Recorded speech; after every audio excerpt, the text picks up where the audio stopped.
Voilà, en espérant qu'elles ne serviront jamais. La semaine prochaine, Thalassa vous présentera un autre combat, mais alors celui-ci aussi dur, mais tout à fait naturel, le combat entre la mer et la terre. Cela se passe au Togo, un lieu où l'érosion va jusqu'à 80 mètres par an. Je devrais dire allait jusqu'à 80 mètres par an, puisque sur ces côtes, la technologie moderne a réussi à stopper l'agression de la mer. Sauver des eaux, un reportage de Ramon Gutiérrez et Guy Nevers. La semaine prochaine, 21h30, dans Thalassa.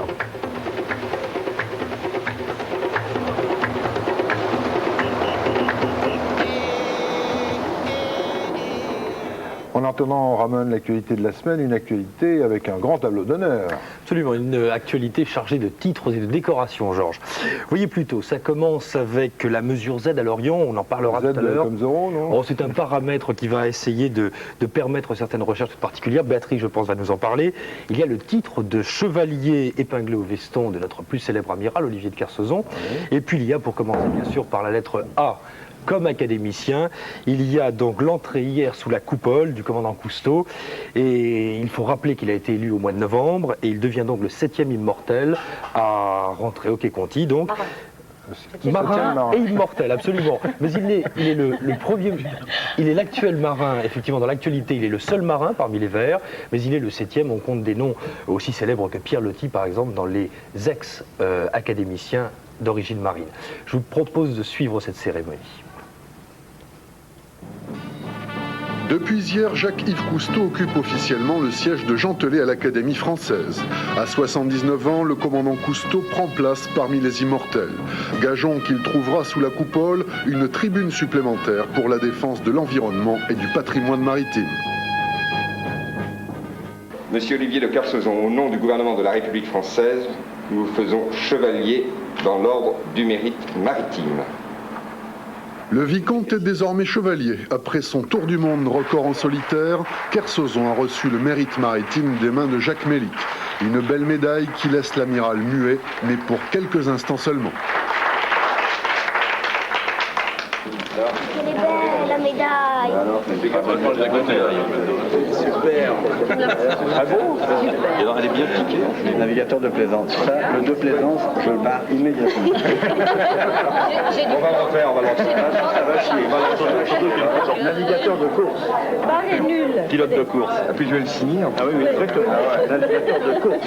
Avec un marin un peu intense. Je crois que tu fais de lire. Toujours lire ce qu'on vous donne, ce qu'on écrit. Ça pourra pas dire. Ah voilà. Certifié, Jacques. J'ai eu chaud, parce que...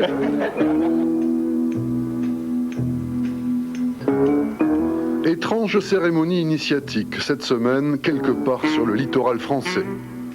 De cette nouvelle secte, on ne connaît que deux choses, leur emblème, mesure Z, et le visage de leur grande prêtresse. Et vous l'avez scié un petit peu, non? Vous êtes prêts? Vous êtes prêts?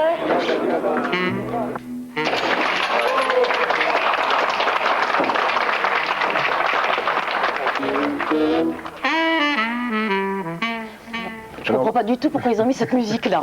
Alors Béatrice, qu'est-ce que c'est la mesure Z ? Bon, écoutez, je vais déjà vous expliquer le pourquoi de la conception de mon filleul. C'est un petit voilier de 8 mètres, là vous l'avez vu, qui est en fait le bébé de la FIN, la Fédération des industries nautiques, qui a demandé à des techniciens, à des scientifiques d'étudier les déformations, les efforts subis par les coques fabriqués avec ces fameux matériaux composites dont 95% des navires sont équipés aujourd'hui. Donc mon filleul est quelqu'un de très utile. En fait. Bon. Lourde responsabilité. Lourde responsabilité, je vais le tenir à l'œil jusqu'à sa croissance. Vous avez vu quand même des tas de capteurs. Vous avez vu des capteurs, là, les petites choses noires. Il y a des tas d'ordinateurs à bord qui enregistrent donc le comportement de mesure Z pendant tous les types de conditions météo.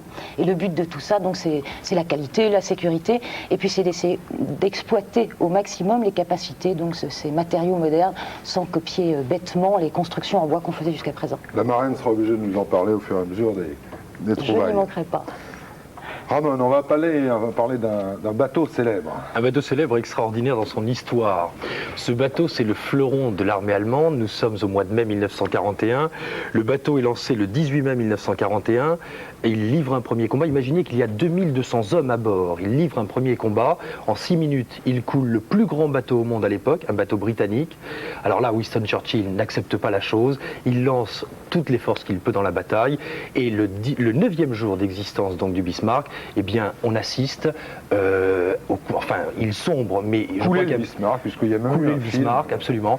Et donc, c'est un drame énorme. Alors, la question qui reste, et je crois que le professeur Masson qui est avec nous va pouvoir répondre, est-ce que le Bismarck a effectivement coulé ou est-ce qu'il a été sabordé, tout simplement, par son équipage?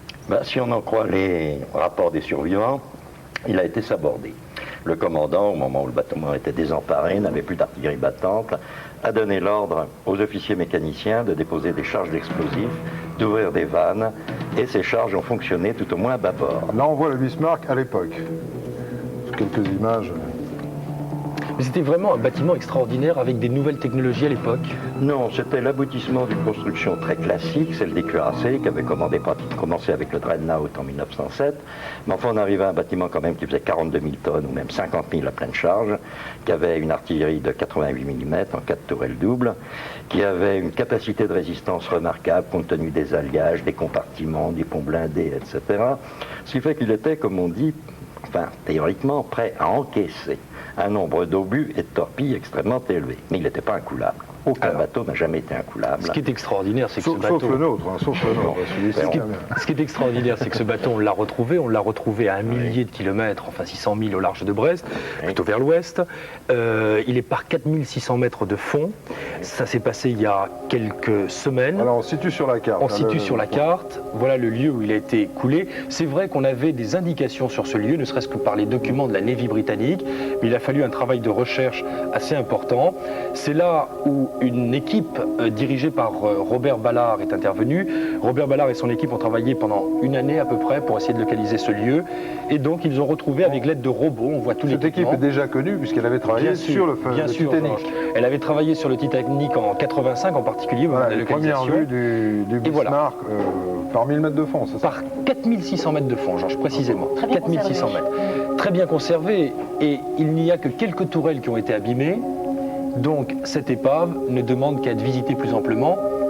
Peut-être pas remonter, je pense que ce sera très compliqué, mais tout du moins visiter très complètement. Et je pense qu'il faut préciser une chose, c'est que contrairement au Titanic, qui était un navire civil, lui, le Bismarck appartient toujours au gouvernement allemand.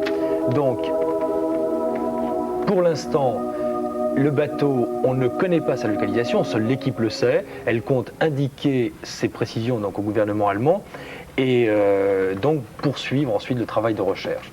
Alors, Comment vous expliquez le fait que nous, à l'école, on a tous appris que les Anglais avaient coulé le Bismarck, puis aujourd'hui on nous dit, bah non, on le savait déjà, il a été sabordé. C'est les Anglais qui ont fait un coup de presse Oh non, il faut quand même être juste. Ils l'ont d'abord retrouvé parce qu'on l'avait perdu pendant 36 heures après la destruction du Hood. Ils ont ensuite réussi à le paralyser puisqu'ils ont réussi à le torpiller par des avions de l'Ark Royal. Donc au moment où la nuit tombait, où il allait probablement pouvoir atteindre Brest, il a été désemparé, son gouvernail bloqué. Et le lendemain, eh bien, toute la Home Fleet s'est rassemblée. 2 cuirassés, on peut dire, l'ont criblé d'obus. Il a reçu des centaines d'obus de gros calibre et de moyen calibre. Il a perdu toutes ses capacités de combat. Seulement ce bateau, très bien construit, ne sautait pas. Parce que pour qu'un bateau coule, si on tape au-dessus de la ligne de flottaison, on peut taper indéfiniment, à moins d'avoir comme provoqué un infarctus, si vous voulez, qu'un obus pénètre dans une soute à munitions, ce qui est arrivé au Hood, et provoque une explosion. Mais il faut que l'eau rentre dans le bateau. Alors les Anglais ont toujours prétendu, en effet, qu'ils avaient donné le coup de grâce, en quelque sorte, dans une course de taureau, et que c'est le croiseur Dorsetshire qui avait touché le cuirassé de 3 torpilles, et qu'à ce moment-là, il avait chaviré. Les Allemands ne nient pas qu'il ait reçu 2 ou 3 torpilles, mais ce qu'ils disent, et les survivants qui sont remontés des fonds, les officiers mécaniciens sont très affirmatifs, ils ont mis 9 charges d'explosifs, ils ont ouvert les vannes, et il est très probable d'ailleurs que le bateau s'enfonçait de l'arrière. Il a peut-être coulé pour les 2 raisons. Enfin, ils l'ont sabordé, mais alors qu'il était inutilisable. Parce que je crois qu'ils ont eu peur que les Anglais le prennent à la remorque comme prise de guerre et n'arrive à le transférer dans un port britannique. Professeur Masson, on va peut-être arrêter là l'histoire parce qu'elle est très longue et renvoyer les passionnés à ce livre qui est fort bien fait. C'est un livre du baron Burkhard von Müllenheim, je pense l'avoir bien dit.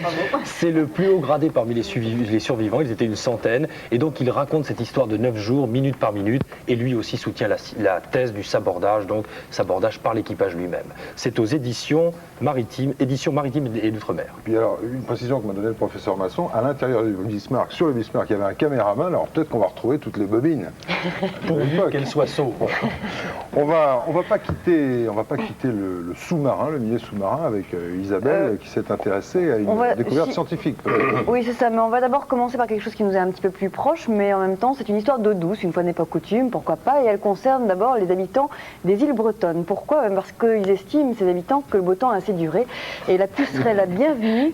Pourquoi? Parce que leur réserve d'eau douce s'épuise, ainsi l'île de Groix vient d'être ravitaillée en eau potable par la marine nationale. Alors, deuxième histoire, et c'est là qu'elle concerne effectivement les fonds marins, puisqu'elle se passe au sud-ouest du Pacifique et qu'elle concerne un petit sous-marin qu'on connaît bien ici à Thalassa. Il s'agit du Nautile d'Ifremer qui vient d'effectuer cette dernière série de plongées. Tout de suite les images.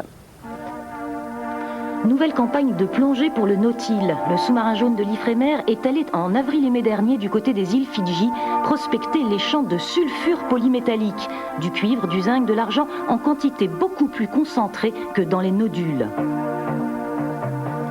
Des recherches de pointe, menées avec l'Allemagne, est destinées à faire l'inventaire des zones où se forment ces dépôts métalliques, synonymes de ressources potentielles pour demain. Ces images sont uniques au monde. C'est la première fois que l'on observe la formation de ces concentrations métalliques. À 2 ou 3 000 mètres de fond, des fluides d'eau de mer à 400 degrés, chargés en dépôts métalliques, jaillissent de la roche dans une mer à 2 degrés.